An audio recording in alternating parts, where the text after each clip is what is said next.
નમસ્કાર દર્શક મિત્રો, હું છું શ્યામલ મહેતા. આપ જોઈ રહ્યા છો બાજ નજર.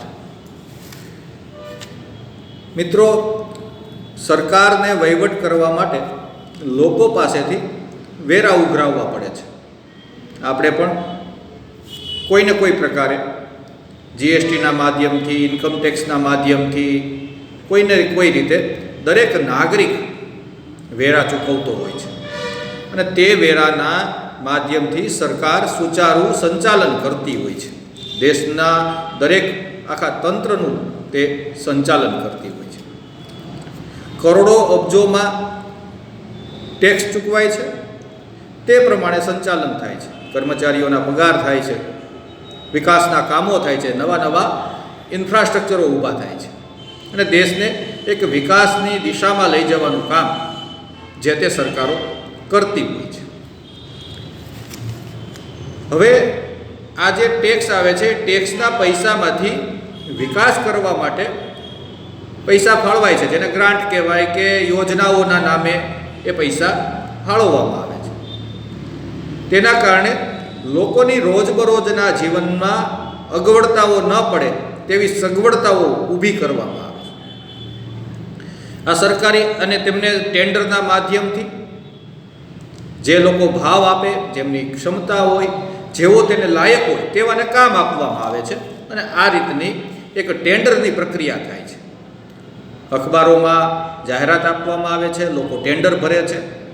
ટેન્ડર ભર્યા પછી તેમને કામ મળે છે અને તેઓ તે કામ કરે છે. આ એક સીધી સાદી સમજણ હતી. પરંતુ શું ખરેખર હકીકતમાં આવું થાય છે? વર્તમાન સમયની અંદર આ કોન્ટ્રાક્ટ એટલે કે ઠેકેદાર કોણ હોય છે? શું ખરેખર નિષ્પક્ષ રીતે ટેન્ડરો ખુલે છે? તો આજે આપણે એ કહેવું પડશે કે કામ કોઈ પણ હોય, સત્તાધારીનો ટેકેદાર જ એનકેન પ્રકારે ઠેકેદાર બની જાય છે. ઇન્ફ્રાસ્ટ્રક્ચરનો કોઈ કામ હોય એનો ઠેકેદાર હોય, કોન્ટ્રાક્ટર હોય. સાફ સફાઈનું કામ હોય, આઉટસોર્સિંગથી કોઈ કામ કરવાનું હોય, ઓફિસોની અંદર કર્મચારીઓ મૂકવાના હોય. આ દરેક કામ, અસંખ્ય એવા કામો છે જે કોન્ટ્રાક્ટ બેઝથી થાય છે. તેના માટે સરકાર આખી પ્રોસિજરને અનુસરે છે. તો પછી આ રીતના જે કામ થાય છે તેમાં પુષ્કળ પૈસો પણ ચૂકવાય છે, તો તેની ગુણવત્તા કેમ નબળી?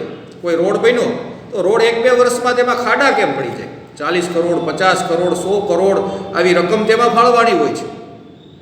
તો તેનું કામ કેમ નબળું થાય? તેમના પર કોઈ સુપરવિઝન નહીં કરતું હોય, તેમના પર કોઈ અધિકારીઓ નહીં હોય જે તેમની ગુણવત્તા ચકાસતા હોય. તો આવું કેમ થાય? તો એનો એક જવાબ સામાન્ય લોકો એવો આપે, સામાન્ય રીતે એવો મળે કે ભ્રષ્ટાચાર થાય છે. એટલે કે કામ માટે જે પૈસા ફાળવ્યા હોય એમાંથી અડધા પૈસા પગ કરી જાય, ખવાઈ જાય અને અડધા પૈસામાં કામ થાય એટલે તેની ગુણવત્તા નબળી હોય. તો ભ્રષ્ટાચાર કોણ કરે? આ બધા સરકારી કોન્ટ્રાક્ટરો કેવી રીતે ભ્રષ્ટાચાર કરી શકે? શું તેમના પર કોઈ સરકારી અધિકારી, કોઈ કર્મચારી દેખરેખ રાખવા માટે નથી હોતા? તો હોય છે. પરંતુ વર્તમાનમાં સ્થિતિ એવી છે કે આ તમામ સરકારી કામોની અંદર ટેન્ડર પ્રક્રિયાથી માંડીને સત્તાધારીઓની ક્યાંક ને ક્યાંક દખલ જોવા મળે છે. અને પરિણામ એ આવે છે કે જ્યારે ટેન્ડર ખુલે છે ત્યારે એવી રીતનું ટેન્ડર ખુલે છે કે જે તે સત્તાધારી વગદાર વ્યક્તિનો ટેકેદાર તેનો કોન્ટ્રાક્ટર હોય છે, તે તેનો ઠેકેદાર હોય છે. મોટા મોટા કામો તેઓ રાખતા હોય છે. ઘણા જૂના કોન્ટ્રાક્ટરો પણ આવા વગદાર વ્યક્તિના મળતિયાઓને ભાગીદાર બનાવી દે છે અને તેમના માધ્યમથી કામ મેળવે છે. એટલા માટે તે કામ નબળું થાય છે. કેટલાક કિસ્સાઓમાં તો અપ્રત્યક્ષ રીતે સત્તાધારી વગદાર વ્યક્તિ, અપ્રત્યક્ષ રીતે આપણે કહીએ છીએ, સામે નહીં, અપ્રત્યક્ષ રીતે ભાગીદાર પણ હોય છે. આ કામ તેમનું જ હોય છે, તેમનો કોઈ મળતિયાને તેમણે બેસાડ્યો હોય છે. હવે જે સુપ્રીમ પાવર છે, જે સત્તાધારી છે, તેમના હાથ નીચેનો સરકારી કર્મચારી તેમની સામે કેવી રીતે કાર્યવાહી કરી શકે?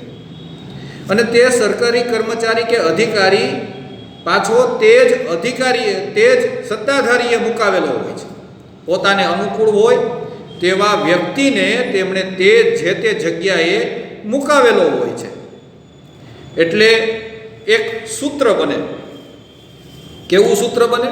વગદાર, એટલે કે જે સત્તામાં છે તે વગદાર, તેના વત્તા જે સરકારી કામ રાખનારો ઠેકેદાર છે એટલે કે ઠેકેદાર, અને ત્રીજો જે ભ્રષ્ટ આચરણ કરે એ ભ્રષ્ટાચારી અમલદાર, અને આનો સરવાળો થાય બરાબર થાય માલદાર. આ તમામ લોકોનું એક મિશ્રણ થાય, આ સૂત્ર થાય. પેલો વગદાર વ્યક્તિ હોય, બીજો અમલદાર હોય અને ત્રીજો ઠેકેદાર હોય. એ ઠેકેદારમાંથી ઠેકેદાર થયો. એટલે આ ત્રણેય એક બીજા સાથે મળેલા હોય. આ બિલાડીને દૂધના રખોપા સોંપા જેવી વાત છે. એટલે જે કોઈ જગ્યાએ નબળા કામ થાય છે ત્યાં આ મિશ્રણ કામ કરતું હોય છે. કે જે રોડનું કામ છે તે જે ઠેકેદાર છે એ ઠેકેદાર કોન્ટ્રાક્ટર ની ઉપર એનું દેખરેખ રાખવાનું કામ છે એ અમલદાર તેની સાથે ભળેલો હોય છે. અમલદારને એનો હિસ્સો મળી જતો હોય છે. અને અમલદારને ત્યાં રખવાનું કામ તેનો ઉપરી જે આપણે ચૂંટીને મોકલો હોય છે, જે પદાધિકારી હોય છે, તે વગદાર હોય છે. એટલે આ ત્રણેય તેને પણ તેનું મળતું હોય છે. એટલે આ બધાનો બરાબરમાં સરવાળો એવો થાય કે અંતે તે ત્રણેય માલદાર થાય છે. કોના પૈસે? મારા ને તમારા પૈસે માલદાર થાય છે. એટલે આપણે જે કોઈ જગ્યાએ એમ જોઈએ છીએ કે એકનો એક રોડ 10 વર્ષમાં 5 વાર કેમ ભીનો, તો આ આવનારી પેઢીની એક સગવડતા થાય છે કે 5 વર્ષ તું રહ્યો તો 5 વર્ષ મારો વારો, મારે પણ આ રોડમાંથી કમાવાનું છે. એટલે આ એક કામ કરવાની આ લોકોની પદ્ધતિ છે. લોકતંત્રનું આ એક સૌથી મોટું દૂષણ છે કે વગદાર નેતાઓ જ્યારે આવે છે સત્તા પર ત્યારે તે પોતાના અનુકૂળ અમલદારને જે તે જગ્યા પર સ્થાપિત કરી દે છે જ્યાં તેમને કામ કરવાનું હોય છે. એ તપાસ પણ એને જ કરવાની હોય છે. ક્યાંય કદાચ ભ્રષ્ટાચાર થાય તો એ ભ્રષ્ટ અમલદાર જ તપાસ કરતા હોય છે પાછો. એટલે કોઈને ક્યારેય સજા થતી નથી. આવું દાયકાઓથી ચાલ્યું આવે છે. આપણને ઘણીવાર વિચાર થાય કે એક શહેર છે, એ શહેરની વસ્તી 1 કે 1.5 લાખ હોય, તેમાં 100-150 કરોડ રૂપિયા જો 10 વર્ષમાં વપરાયા હોય તો એ શહેરની સ્થિતિ શું હોય? 150 કરોડ રૂપિયા કે 200 કરોડ રૂપિયા તમે 1 લાખની વસ્તીવાળા શહેરમાં વાપરો છો તો એ શહેર તો સ્માર્ટ સિટી બની જવું જોઈએ, પેરિસ બની જવું જોઈએ, લંડન બની જવું જોઈએ, ન્યૂયોર્ક બની જવું જોઈએ. તેના બદલે તે શહેર યથાવત સ્થિતિમાં હોય છે. વળી પાછા રોડ બનાવો, વળી ગટરો બનાવો, વળી આરોગ્યની વસ્તુઓ ખરાબ થઈ ગઈ તો તેનું કામ કરો. તો આવું કેમ?